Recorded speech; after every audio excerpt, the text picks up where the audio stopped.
Hello and welcome. Today we are exploring one of the most fundamental concepts in geometry, parallel lines.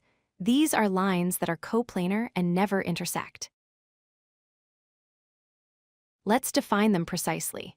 Parallel lines are lines that exist on the same plane and never meet or cross each other, no matter how far you extend them in either direction.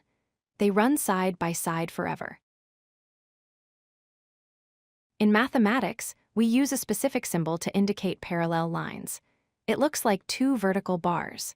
If we have a line OB and a line CD, we write OB is parallel to CD using this symbol. An important condition is that the lines must be coplanar, meaning they lie on the same flat surface.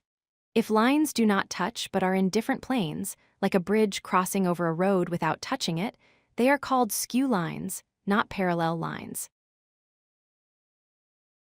A key property of parallel lines is that they are equidistant. This means the perpendicular distance between them remains constant at every point. They never get closer together or further apart.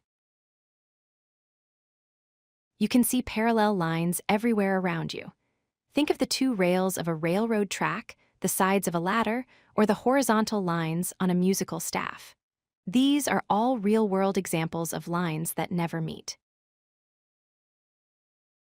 It helps to compare them with intersecting lines. Intersecting lines always cross at exactly one point.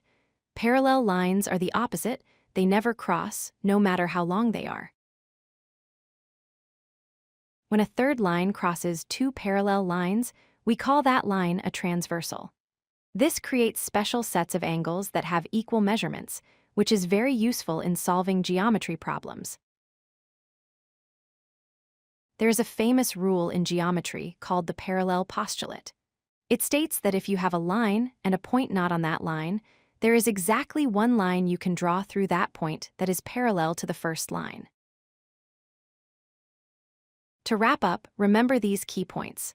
Parallel lines are on the same plane, they never intersect, they stay the same distance apart, and we use the double bar symbol to represent them. If you like this video, hit that like button and don't forget to subscribe. Visit codelucky.com for more such useful content.